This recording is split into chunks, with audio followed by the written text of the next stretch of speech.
설교 제목 같이 한번 읽을까요? 시작.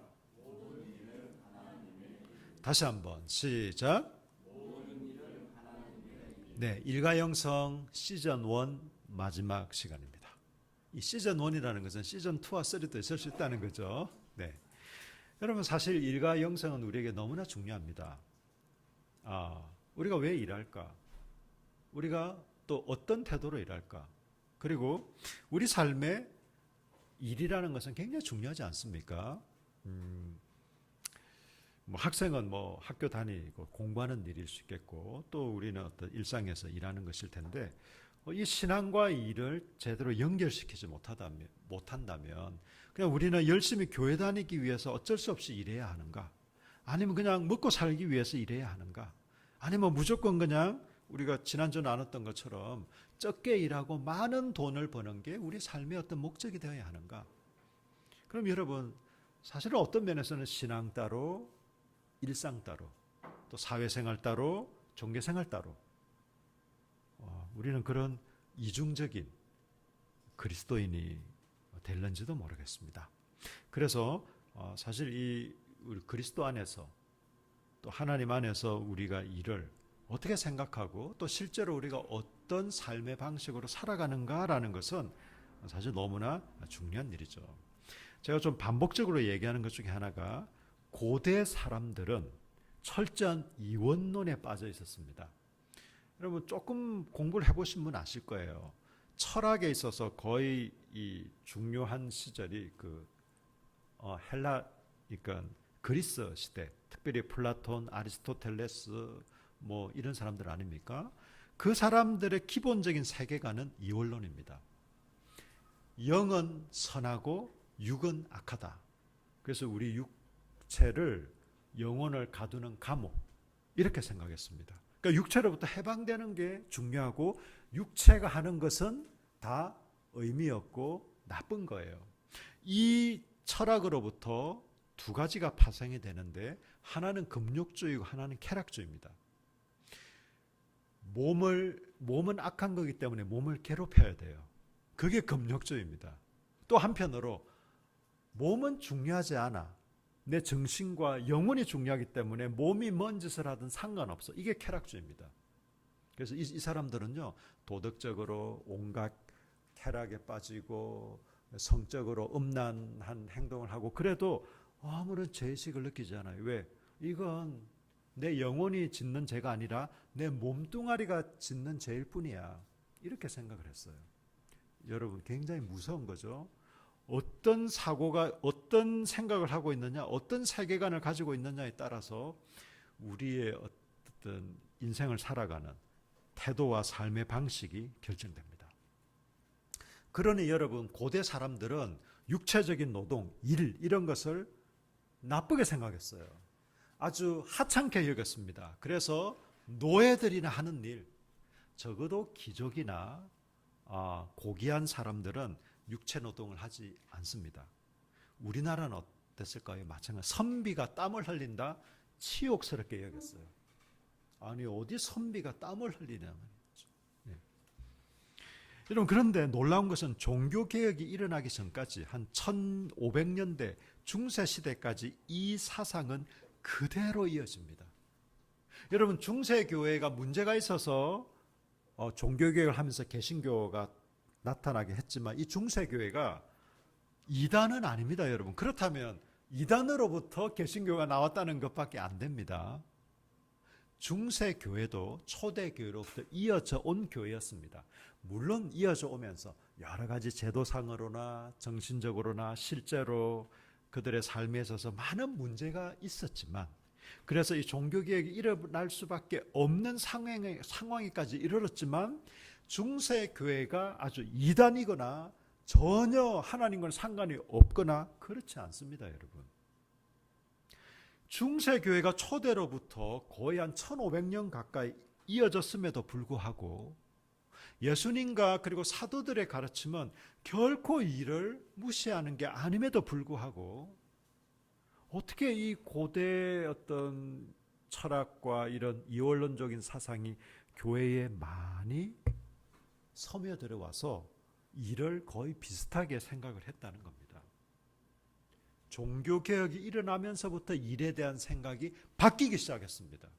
그래서 저는 첫 번째로 이 종교개혁가들도 여러 사람이 있습니다. 그 중에 제일 대표적인 사람, 여러분도 아시잖아요.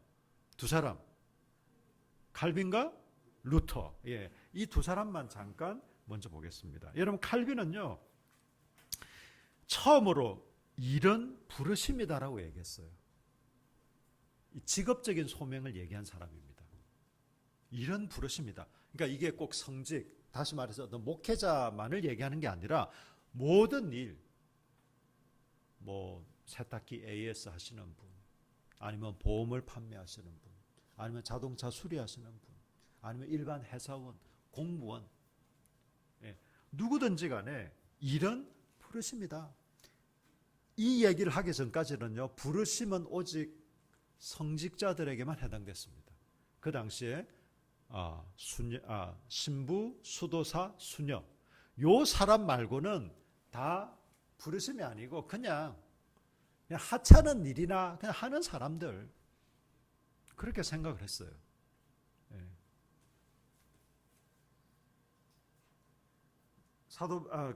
칼빈이 이렇게 얘기했습니다. 한 사람 한 사람이 하고 있는 일을 의식적으로 이것은 하나님의 부르심이야, 이것은 하나님 내게 주신 선물이야 라고 생각하지 않으면 안 된다라고 얘기를 했어요. 여러분이 하고 있는 일에 대해서 그게 죄 짓는 일이 아니라면 정말 자부심을 가지십시오. 그건 하나님의 일입니다. 선언도 마찬가지입니다. 하나님의 일입니다. 루터는 이 점에서 더 진일보했습니다. 루터는요, 그 당시 중세교회가 사실 이 중세교회는 신부, 수도사, 수녀만 신령한 직분이라고 불렀고, 그 외에 일반적인 일들은 다 천박하지만 불가피한 일, 아주 천박해. 그렇지만 빵을 구워내지 않으면 우리가 먹을 수 없고, 옷을 만들지 않으면 입을 수 없으니까 필요하기는 해. 그러나 이런 일들은 다 천박한 일들이야, 이렇게 여겼어요. 그런데 루터는 교황, 주교, 신부, 수도사들만을 신령한 직분으로 칭하는 것은 이것은 모두 지어낸 소리다. 자기 기만이요 위선이다. 우리 청소년들 하는 말로 나쁜 말이다. 제가 차마 입에 담지는 못하겠습니다. 나쁜 말이다라고 얘기를 합니다. 루터는 이렇게 말합니다. 직무의 종류가 다르다는 것 말고는 아무런 차이가 없다. 이렇게 얘기합니다. 여러분, 이게 굉장히 중요합니다. 여러분, 이미 여러분 16세기의 종교개혁 시기에 이렇게 얘기를 했습니다. 그럼에도 불구하고 오늘날 우리도 알게 모르게 여전히 이런 고대로부터 중세에까지 종교개혁 이전까지의 의식들을 알게 모르게 가지고 있는 것 같아요. 물론 여러분, 목회자의 길과 일반 어떤 그 사회에서의 어떤 직업이 다 똑같다는 건 아닙니다. 뭐 위아래, 뭐 좀 더 고귀하고 덜 고귀하고 이 차이가 아니라 약간 성격의 차이는 있습니다. 그죠? 그런 차이는 있습니다. 그렇지만 본질적으로 하나님 앞에서 일이라는 것은 목사로 부르심 받았든지 선교사로 부르심 받았든지 아니면 어떤 일을 하든지 그 일을 한다는 것은요, 다 동일한 가치와 동일한 이제 하나님 앞에서의 어떤 중요성이 있다라는 것이에요. 어떤 일을 하든지 간에.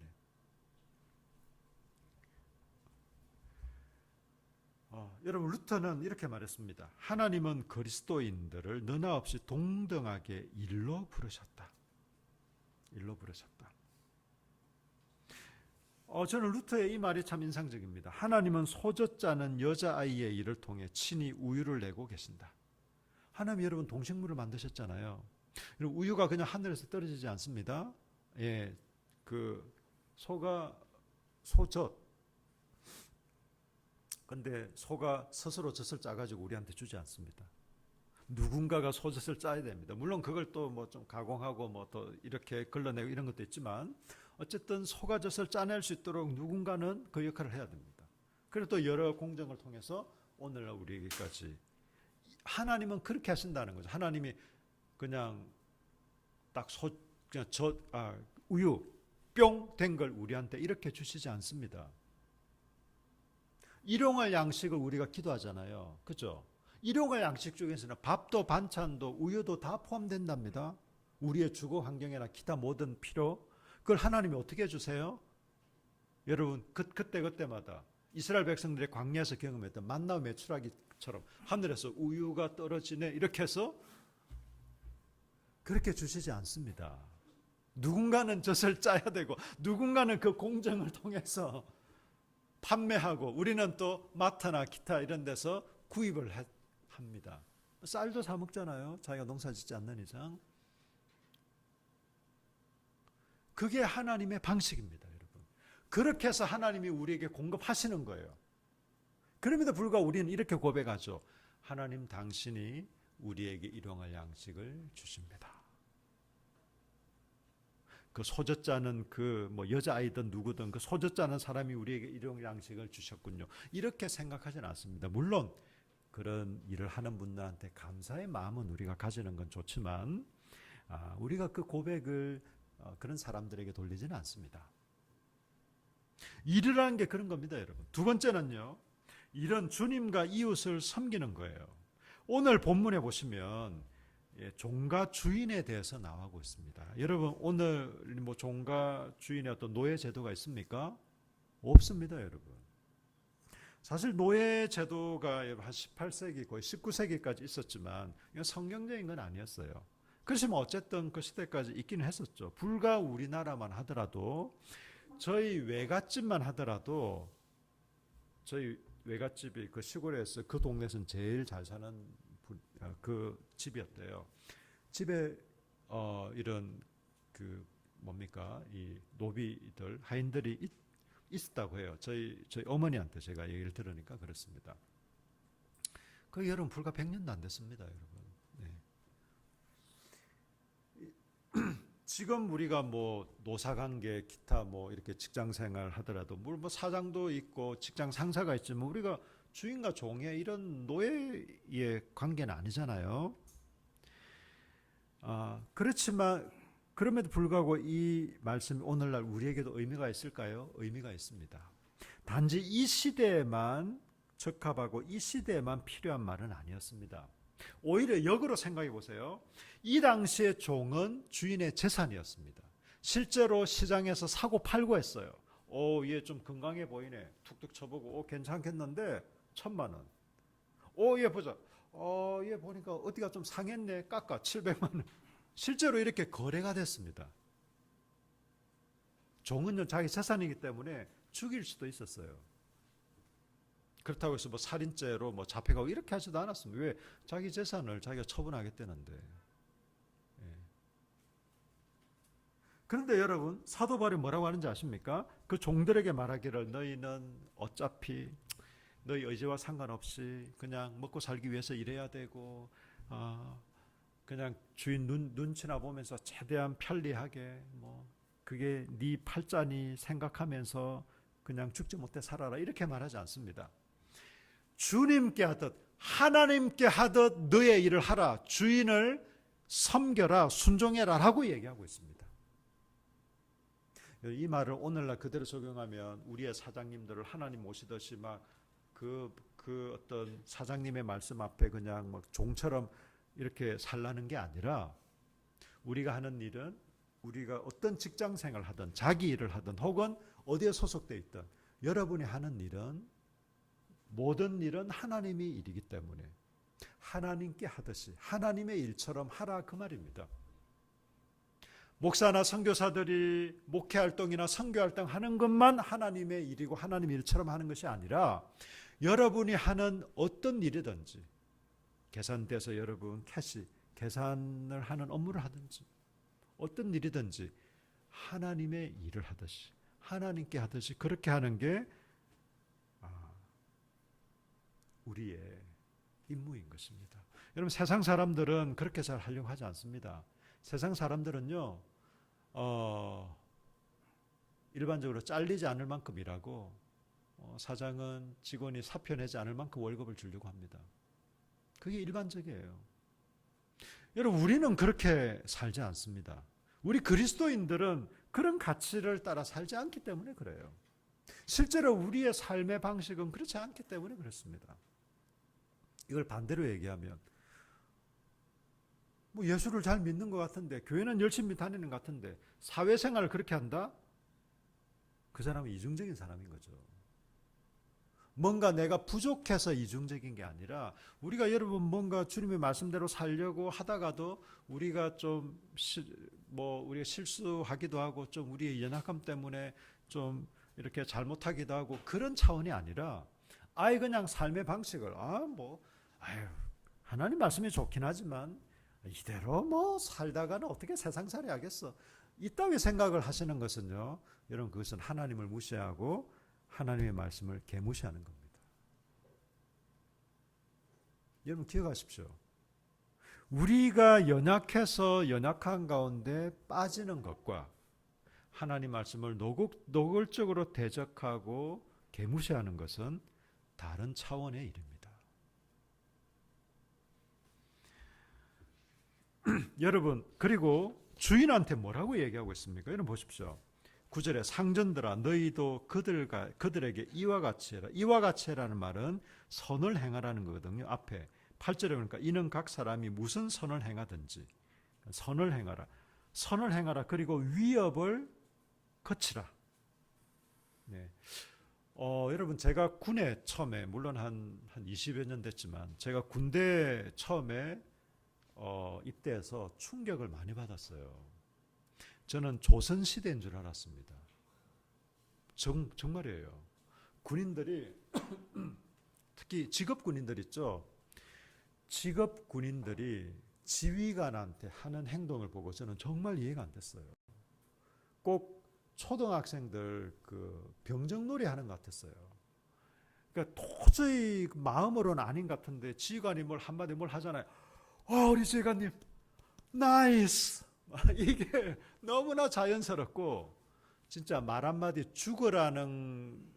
진짜 죽으라는 말 하면 죽을 신용까지도 할 정도로 정말 지휘관의 말 한마디를 그냥 전쟁을 수행할 때 하는 이런 전신도 아닌데 그냥 일반적으로도, 왜냐하면 진급에 대한 굉장히 중요한 그 키를 지휘관이 가지고 있거든요. 지휘관이 평점을 어떻게 쓰느냐에 따라서, 그러니까 그냥 차라리 그냥 하사관이나 이런 부사관들이 더 마음 편해요. 그 사람들은 4시 50분, 5시 되면 딱 정시 퇴근합니다.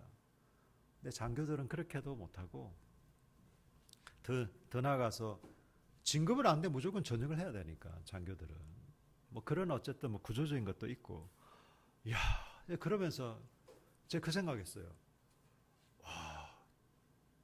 저 마음에 10분의 1만 신앙생활하면 진짜 신앙생활 잘하겠다. 그래서 성경에 군인 백부장 이런 얘기 나오잖아요. 백부장, 이 사람들 믿으면 군인이기 때문에 그 정신으로 딱 하나님을 섬기니까 그냥 끝나버리는 겁니다. 지휘관이 나한테 이래라 하면 이리로 가라면 이리로 가고 저리로 가면 저리 가라고 하는데 주님 말씀 한마디면 끝나는 거지, 무슨 다른 잡다한 얘기가 필요하십니까? 그런 거잖아요. 지금도 여러분 직간접적으로 위협이 있을 수 있죠. 있을 수 있습니다, 여러분. 예를 들면 계약적 직원들한테 은근히 얘기하죠. 너 그래가지고 정직원 되겠냐? 예를 들면. 그래서 여러분 요즘 학교에서요, 학교에서 그 기간제 교사들 있잖아요. 정교사 아니고 기간제 교사들이 담임뿐만이 아니라 학년 부장까지 하고 있습니다. 많은 수가. 왜냐하면 정교사들 담임 골치 아프거든요. 부장 신경 많이 쓰이거든요. 근데 그러면 기간제 교사는 왜 할까요? 좋아서 할까요? 아니요. 기간제 교사들 계약 기간은 1년입니다. 1년마다 갱신을 합니다. 그러니 싫든 좋든. 네. 여러분, 근데 이 1세기에 종을 자기 재산처럼 여기는 이때에 우리 하나님은 뭐라고 얘기하셨냐면 이 상전들한테 위협하지 말아라. 너 그러다가 직장 잘린다, 네 방 뺀다, 그 정도가 아니라 생사 여타권을 가지고 있었어요. 이때 주인은 뭐 종에서 뭐 이렇게 해고시키고 이런 차원이 아니에요. 그냥 죽여버릴 수도 있는데 위협하지 말라고 합니다. 위협, 함부로 대하지 말라는 거예요. 주인이든 종이든, 종은 육체 상전에게 순종하기를, 육체 상전에게 하는 것을 하나님께 하듯이, 또 주인은 함부로 대하지 말고, 그 시대와는 전혀 다른 방식이죠. 생각이든지 삶의 방식이든지 오히려 종을 존중하고 선한 일을 하고. 여러분, 그게 성경의 원리고, 그게 여러분 이 세속의 철학과 가치관을 따라 사는 것이 아니라 우리는 하나님 말씀을 붙들고 살아간다라고 얘기할 수 있는 것입니다. 마지막으로, 그렇다면 우리는 일을 할 때 그러면 하나님께 하듯이 뭐 믿음으로 하면 되느냐? 물론 믿음으로 해야죠. 그렇지만 더 중요한 게 있습니다. 따라하십시오. 성실하게, 능숙하게 일하자. 예. 여러분, 모든 것을 주님의 일을 하듯이 하라고 했죠. 왜? 모든 일은 하나님의 일이니까. 여러분, 그런 마음으로 일을 한번 해보세요. 그래서 구체적으로는요, 성실하게 일하십시오. 사실 여러분, 자기 재능을 따라 일하는 게 제일 좋습니다. 자기 재능을 따라. 아무리 성실하게 해도 그 주어진 재능을 따라 하는 게 좋긴 좋습니다. 그렇지만 여러분, 어떤 일이든 자기 어떤 그 적성과 재능에 맞는 일이든 아니면 그렇지 않는 일이든 성실함보다 앞설 수는 없습니다. 예를 들어서 자기 재능이 아니라 치더라도, 제가 저 자신을 예를 들게요. 저는 손기술이 별로 없어요. 그래서 여러분, 제가 고등부 때 뭐 이렇게 임원이기도 했는데, 그 저한테는 대과는 이런 걸 아예 안 맡기더라고요. 너한테 맡기면 이중일이 된다, 뭐 이렇게 하면서 아예 맡기질 않고, 이런 저도 제가 성실하게 마음을 다해서 최선을 다해서 하면 어느 정도까지는 할 수 있습니다. 제가 여러분 몇 년 전에 정기 자격증을 5개를 땄습니다. 제가 여러분 전봇대 아시죠? 그 기능사 자격이라고 해서 전봇대 올라가서 그 막 하는 거, 제가 진짜 혼 많이 났어요. 그러니까 교육하시는 분이 내 태어나서 네 같은 놈 처음 봤다. 제가 목사라는 얘기를 안 했거든요. 그래서 막 말도 함부로 하고 그냥 새끼, 새끼 이런 말은 그냥 아주 일상적인 말이었습니다. 그냥 개 새끼 이런 말도 아주 그냥 제가 그런 말도 많이 들었어요. 근데 여러분, 그러면서 하는 말이, 야, 나는 네 같은 놈 처음 봤다. 네가 여기 왜 오는지 모르겠다. 저는 그만큼 그런데 여러분, 제가 이 피똥을 싸면서 했습니다. 합격했어요. 나중에는요, 어느 정도 하고 나서, 와, 니도 되네. 너도 된다. 예. 반면에 제 아들은, 요셉이는 손기술에 얘는 굉장히 좋아요. 예를 들면 이제 저 위에 그 가죽공예 같은 거 얘가 좀 배웠는데, 그 직접 제가 얘기 들었어요. 아드님이 정말 손기술이 좋아요. 예, 뭘 배워도 금방. 그러면서 얘가 하는 말이, 자기는 손으로 하는 거는 조금 배워도 뭐 잘할 수 있을 것 같아요. 뭐 그 말이 틀린 말도 아닌 것 같아요. 네. 그런 차이는 있습니다. 그런 차이는 있지만 그래도 일정 기간 성실하게 최선을 다해서 하면요, 예를 들면 요셉의 경우하고 저하고 아무리 최선을 다하더라도 차이는 나겠죠. 그 차이는 어쩔 수 없겠죠. 그렇지만 제가 정말 최선을 다한다면 일정 수준까지는 될 수 있습니다. 우리 청년들이나 우리 학생들이 나중에 어떤 전공을 하든 사회에 나가서 직업을 가지고 또 직장생활을 할 텐데, 여러분의 80~90%는 여러분의 전공과 상관없는 일을 하게 될 겁니다. 일반적으로 뭐 의사, 법조인, 약사, 회계사 이런 몇몇 직종을 제외하고는 자기 직종과 상관없는 일을 하는 경우가 대부분입니다. 제가 여러 책들을 읽어봤어요. 또 실제로 어떤 이렇게 직장 생활 하는 분들한테 실제로 물어보기도 하고 간접적으로 책을 통해서도 그분들이 뭐라고 얘기하냐면 신입사원들한테요. 신입사원들한테 전공 상관없이 똑같이 교육을 많이 한답니다. 왜? 어차피 얘네들이 대학 때 배웠던 건 큰 의미가 없다. 별 의미가 없다. 직장생활 해오신 분들은 알 거예요. 어차피 직능 교육은 다시 해야 되고 그걸 어떤 자세로 임하고 어떻게 걔가 돌파해 가고 이런 거에 따라서 정말 그 사람의 어떤 직장생활과 사회생활은 달라집니다. 대부분이 그렇습니다, 여러분. 그래서 여러분 우리가 일을 어떤 자세로 하는가 굉장히 중요합니다. 성실하게 일하지 성실 자체가 우리의 무슨 그건 아니지만 이 성실한 태도는요 우리 그리스도인들에게 너무 중요한 태도입니다. 여러분 성실하게 일하십시오. 학생으로 성실하게 공부하십시오. 또 하나는요 능숙하게 일하는 것이에요. 여러분 우리 하나님은 능숙하게 일하는 걸 기뻐하십니다. 하나님도 1등만 좋아하시나? 우리 하나님도 그런 분이셨나? 이게 아니라 우리가 어떤 일을 하든 성실하게 그리고 능숙하게 그 일을 잘하는 게 여러분 하나님께서 이 세상을 대충 창조하셨나요? 주무시면서 졸면서 아이고 이건 내가 실수했네. 미안하다 야 내가 너를 졸다가 약간 실수했다? 이렇게 하지 않습니다. 하나님 이 세상을 너무나 아름답고 완벽하게 정말 찬란하게 만드셨습니다. 최선을 다해 만드셨고 창조하셨고 정말 보기 좋게 능숙하게 최고의 것으로 만드셨습니다. 우리는요 비교해서 내가 저 사람보다 더 잘해야지 저 사람보다 더 잘 만들어야지 이게 아니에요. 여러분 상대평가 절대평가 아시잖아요.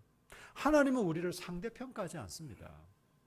이 세상은 상대평가를 하죠. 누군가에게는 1등급을 줘야 되고 누군가에는 또 9등급을 줘야 되기 때문에 그 난이도도 조정하고 상대평가가 될 수밖에 없습니다. 그렇지만 우리 하나님은 절대평가입니다. 여러분. 우리가 하는 일을 통해 최선을 다하기를 원하십니다. 여러분 예수님의 직업이 뭐였는지 아시죠? 목수였습니다. 공생애를 시작하기 전까지 그 아버지의 직업을 따라 고대 사회는 당연히 세습이니까 만약 여러분 우리 교회에서 목수에게 당신 술 취하거나 방탕하지 마세요. 주일마다 꼬박꼬박 예배 잘 출석하시고 신앙생활 열심히 하세요. 이 정도의 말만 한다면 그건 교회일 수는 있겠지만 썩 좋은 교회는 아닙니다. 오히려 이런 말은 어떨까요? 하나님과 이웃을 사랑하는 마음으로 훌륭한 탁자를 만드십시오. 하나님과 이웃을 사랑하는 마음으로 훌륭한 최고의 농을 만드십시오. 하나님과 이웃을 사랑하는 마음으로 리모델링 현장에서 최고의 작품을 만드십시오. 우리 교회는 이런 말을 해야 돼요. 여러분이 만약에 수술을 받는데 이분은 믿음이 너무 좋아. 근데 좀 게을러. 연구를 잘 안 해. 죽을 수도 있어. 그런 사람에게 여러분 몸을 맡기겠습니까? 그런 바보 같은 사람은 안 계시겠죠?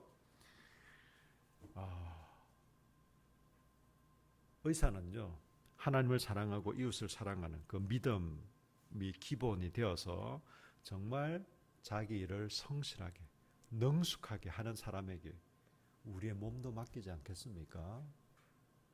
그렇지 않습니까? 여러분 누구한테 만약에 무슨 공사를 한다. 누구한테 맡기겠습니까? 집에 하나가 좀 수리할 게 있어서